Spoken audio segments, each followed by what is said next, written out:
Welcome. This is Radio Pras.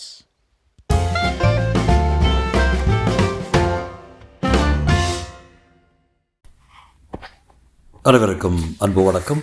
ராஜேஷ்குமாரின் யுத்த பூமி அத்தியாயம் 7. சார், சென்ட்ரி சல்யூட்டோட எதிரில் வந்து நிற்க நைட் கவுனில் காலை பேப்பரின் மிச்சத்தை படித்துக் கொண்டிருந்த கமிஷனர் சக்கரபாணி மெல்ல கண்களை உயர்த்தினார். நேரம் இரவு 10:30 மணி. டிஎஸ்பி உங்களை பார்க்க வந்திருக்கார் சார். வர சொல்ல. சென்ட்ரி பதில் சல்யூட் பதித்து விட்டு போக அடுத்த நிமிஷம் முடிவதற்குள் டிஎஸ்பி பூபாண்டியன் உள்ளே வந்து விஷ் செய்தபடி நின்றார். கமிஷனர் சக்கரபாணி எழுந்தார். வாங்க, உள்ளே போயிடலாம். பங்களாவின் உள்ளே இருந்த ஏர் கண்டிஷனர் உருவும் அறைக்குள் நுழைந்ததும் பூபாண்டியனுக்கு ஒரு நாற்காலியை காட்டிவிட்டு எதிரே இருந்த ஒரு நாற்காலியில் சாய்ந்தார் சக்கரபாணி. மெல்லிய குரலில் கேட்டார், என்ன சாருமதியோட டெட் பாடி எரிச்சாச்சா? ஆச்சு சார், எந்த பிரச்சனையும் இல்லையே. இல்லை சார், அருணகிரி எங்கே காரியத்தை முடிச்சுட்டு வீட்டுக்கு போயிட்டான். சாருமதியை சத்தமே இல்லாமல் சாம்பலாக்கிட்டான். இனி பிரமிளாவோட விவகாரத்தை திசை திருப்பணும். பூபாண்டியன் சிரித்தார்.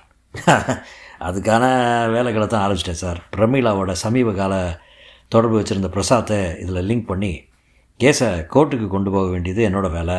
போன வாரம் பிரமிளா அந்த பிரசாத்தோட பர்த்டே பார்ட்டிக்கு ஹோட்டல் உதயா இன்டர்நேஷ்னலுக்கு போயிருக்கா. அந்த ஒரு சாட்சியம் போதுமே. சக்கரபாணி பெருமூச்சு விட்டார். Poor girls.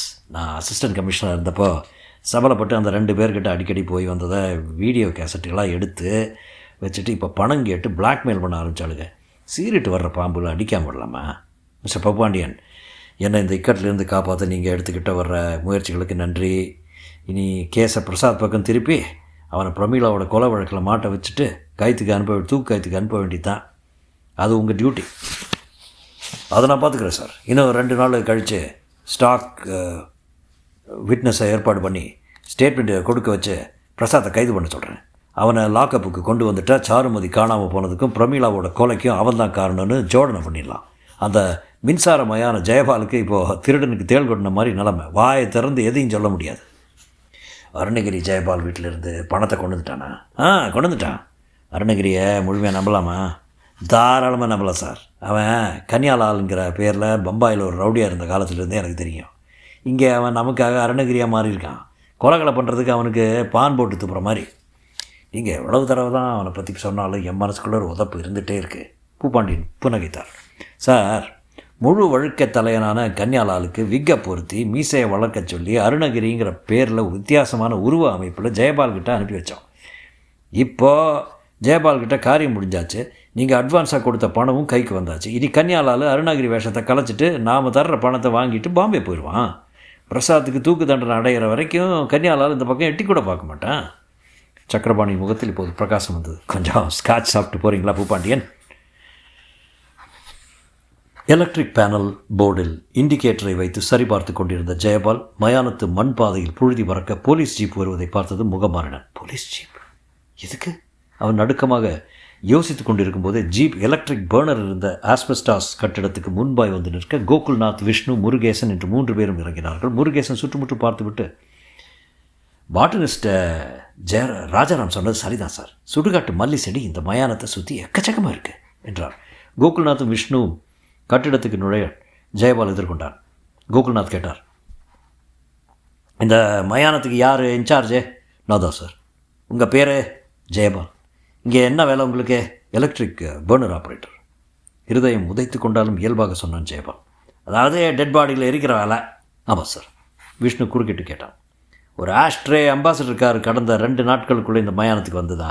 ஜெயபாலன் இருதயத்துக்குள்ளே ஒரு உள்நாட்டு போர் ஆரம்பிட்டு. வரலையே சார். பாருங்கள் ஜெயபால், உங்களை பார்த்தா படித்தவர் மாதிரி தெரியுது. நாங்கள் இங்கே வந்திருக்கிறது ஒரு கொலை கேஸ் விஷயமா.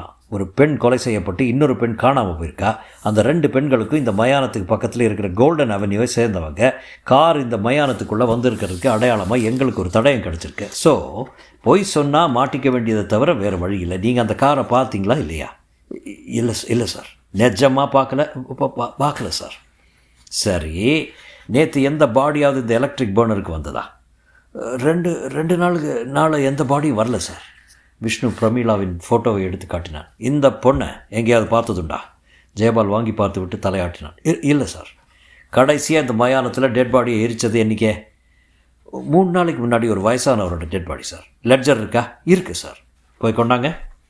ஜெயபால் எச்சில் விழுங்கிவிட்டு பக்கத்தில் இருந்த அறைக்கு போக கோகுல்நாத் விஷ்ணுவுடன் திரும்பினார். விஷ்ணு, அங்கிள், இந்த ஜெயபாலோட முகம் சரியில்லை, வேர்த்து வழியறான், பேச்சில் குளறல. அந்த அம்பாசடர் கார் இங்கே வந்திருக்கு. என் மனசுக்குள்ளே இப்போ ஒரு சந்தேகம். என்ன அங்கிள்? சாருமதி காணாமல் போகலை, பின்ன இந்த எலக்ட்ரிக் பர்னரில் ஏன் தகனம் செய்யப்பட்டிருக்கக்கூடாது? அங்கிள், விஷ்ணுவின் கண்கள் விரிந்தன. நீங்கள் சொன்னபடியே சாருமதி தகனம் செய்யப்பட்டிருந்தாலும் அதை எப்படி நம்மளால் கண்டுபிடிக்க முடியும்? ஒரு வழி இருக்கு. கோகுல்நாத் சொல்லிவிட்டு புன்னகைத்தார். கமிஷனரின் அலுவலகம். கமிஷனர் சக்கரபாணி கவலையாய் மோவாய் தாங்கி இருக்க எதிரே டிஎஸ்பி பூபாண்டியன். சார், கோகுல்நாத் விஷ்ணுவும் இந்த கேஸில் ரொம்ப தீவிரமாக இருக்காங்க. அவங்களுக்கு வேண்டாத க்ரைம் பிரான்ச் ஆட்களுடன் கேஸை தர்றது நல்லது. விவேக் கிட்ட ட்ரைனிங் எடுத்துக்கிட்டு விஷ்ணுவும் விவேக்கோட வலது கையான கோகுல்நாத்தும் சாமானியப்பட்ட ஆட்கள் இல்லை. அவங்கள இந்த கேஸில் டீல் பண்ண விட்டால் நாம் மாட்டிக்க போகிறது நிச்சயம். அவங்க இப்போ இங்கே விசாரணைக்காக வெளியே போயிருக்காங்க சார். வரட்டும், கேஸ் அவங்ககிட்ட இருந்து மாற்றி நம்ம நாகராஜில் கொடுத்துடலாம். பாய் கன்னியாலாலுக்கு பேசி பணத்தை கொடுத்துட்டிங்களா? கொடுத்துட்டேன் சார். அந்த ஆஸ்ட்ரே அம்பாசடர் கன்னியாலால் இங்கேருந்து திருடிட்டு வந்தான்னு சொன்னீங்க. ரேணிகுண்டாலேருந்து பிரசாத் தான் காரை திருடிட்டு வர சொன்னான்னு ஸ்டேட்மெண்ட் தர்றதுக்கு யாரையாவது ஏற்பாடு பண்ணிருக்கீங்களா? பண்ணியிருக்கேன் சார். கன்னியாலால் இன்றைக்கி பம்பாய் போடப்போகிறான், இன்றைக்கி ராத்திரியே. ஜெயபால் லெட்ஜரோடு உள்ளறையில் இருந்து வெளிப்பட்டால் உள்ளங்கைகள் கூட வியர்த்து விட்டிருந்தது. கலக்கத்தை காட்டிக்கொள்ளாமல் லெட்ஜரை கோகுல்நாத்திடம் நீட்ட அவர் அதை வாங்கி பிரித்து கொண்டே கேட்டார். ஆமாம், இந்த மாதத்தில் அந்த வயசானவரோட பாடியை சேர்த்து மொத்தம் எத்தனை பாடி வந்தது? 20 சார். கரெக்டா? Correct sir. லெட்ஜரில் விவரம் இருக்குது, நீங்கள் செக் பண்ணிக்கலாம். கோகுல்நாத் லெட்ஜரை புரட்டி கொண்டே மெல்லிய குரலில் அந்த கேள்வியை கேட்டார். ஒரு டெட் பாடியை எரித்து சாம்பலாக்க எவ்வளோ நேரம் பிடிக்கும்?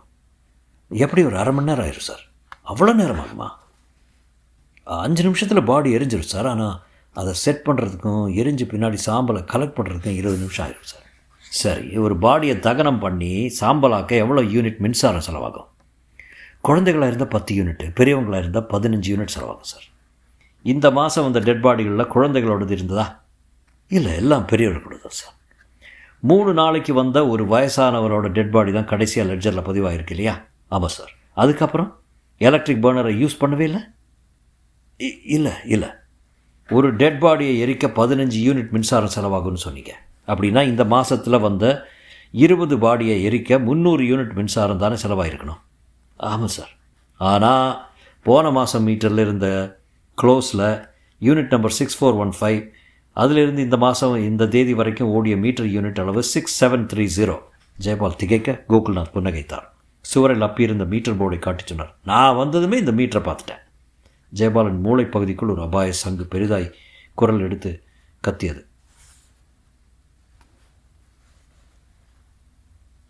மை குட்னஸ், அந்த பெண்ணை சாம்பலாக்கி கையோடு மீட்டர் யூனிட் அளவை மாற்றி வைக்காமல் விட்டுவிட்டோமே. கோகுல்நாத் ஜெயபாலின் தோளில் கையை வைத்தார். அதுவரைக்கும் கொடுத்து வந்த மரியாதையை கழட்டிக்கொண்டு கீழஸ்தாயில் பேச ஆரம்பித்தார். ஒரு பாடியை எரிக்க 15 யூனிட்டு, 20 பாடியை எரிக்க இந்த மாதம் இது வரைக்கும் 300 யூனிட் தான் செலவாயிருக்கணும். ஆனால் 315 யூனிட் செலவாயிருக்கு. அப்படின்னா ஒரு பாடி அதிகமாக எரிக்கப்பட்டிருக்கு இல்லையா?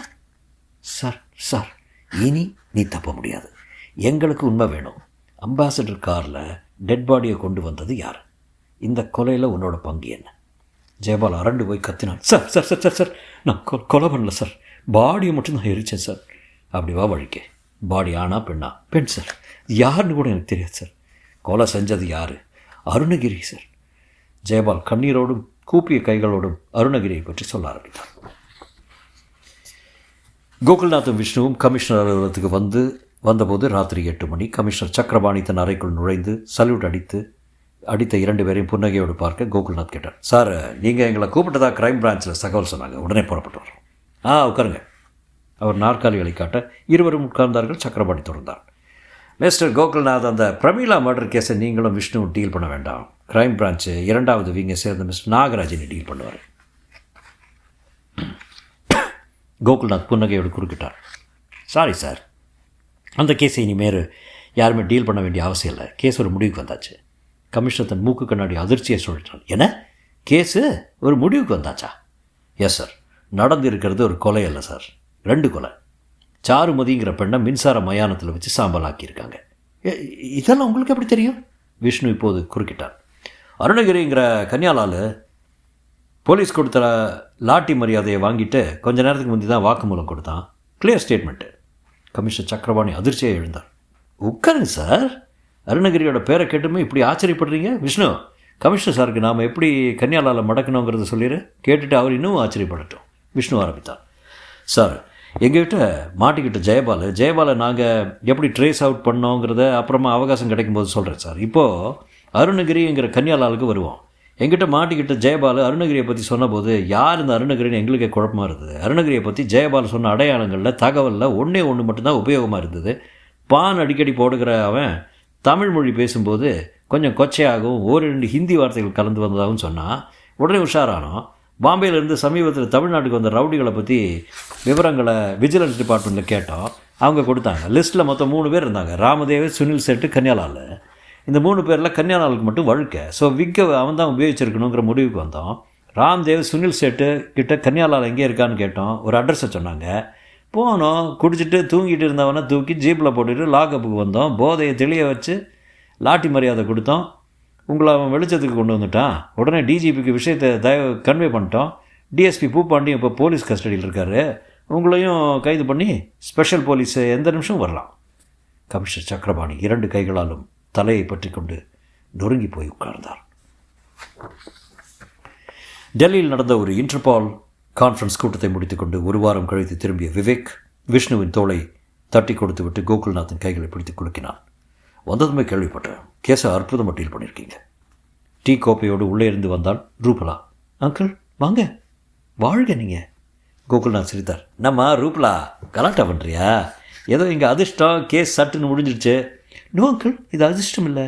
அந்த மின்சார மயானத்தில் மீட்டரில் யூனிட் பார்க்குற யோசனை மட்டும் உங்களுக்கு தோணாமல் இருந்திருந்தால் இந்த கேஸ் இன்னும் இருட்டாகவே இருந்திருக்கும். கமிஷனர் பிடிபட்டிருக்க மாட்டார். விவேக் குறுக்கிட்டு கோகுல்நாத் இருக்கிட்டார். இப்போது அந்த ஜெயபாலோட நிலைமை என்ன? அப்ரூவராக மாறியிருக்கான். தண்டனை கிடைக்காது. நடந்த கொலைகளுக்கும் அவனுக்கு துளி கூட சம்மந்தம் இல்லை. ரூபலா வச்சு கொட்டினாள். பாவம் அந்த ஆர்த்தி பிரமீளாவோட தொடர்பு வச்சுருந்த காரணத்தால் பிரசாத்தையும் அவள் கல்யாணம் பண்ணிக்க முடியாது. அடடே என்றான் விஷ்ணு கையை உதறிக்கொண்டு. எல்லோரும் அவளை ஏறிட்டார்கள். அவனை என்னடா கோகுல்நாத் கேட்டார். நேற்று ராத்திரி ஒரு கனவு கண்டேன். கனவா? என்ன கனவு? என் பாட்டி கனவுல வந்தாங்க. வந்து டே விஷ்ணு, சொர்க்கத்தோட நோட்டீஸ் போர்டில் உனக்கு கல்யாணம் நிச்சயம் பண்ணி உன் பேரோட கல்யாண பண்ணோட பேரையும் போட்டிருக்காங்க. சொர்க்கத்தில் உன்னோட கல்யாணம் நிச்சயமாற்றோட இனி நீ பூலோகத்தில் கல்யாணம் பண்ணிக்கலாம் அப்படின்னு சொன்னாங்க. ரூபலா கேட்டாள். சொர்க்கத்தோட நோட்டீஸ் போர்டில் உன் பேருக்கு பக்கத்தில் போட்டிருந்த கல்யாண பெண்ணோட பேர் என்னவா? ஆர்த்தி. விவேக் விஷ்ணுவின் பின்னந்தலையை செல்லமாகி தட்டினான். ஏமா பயடா நீயே.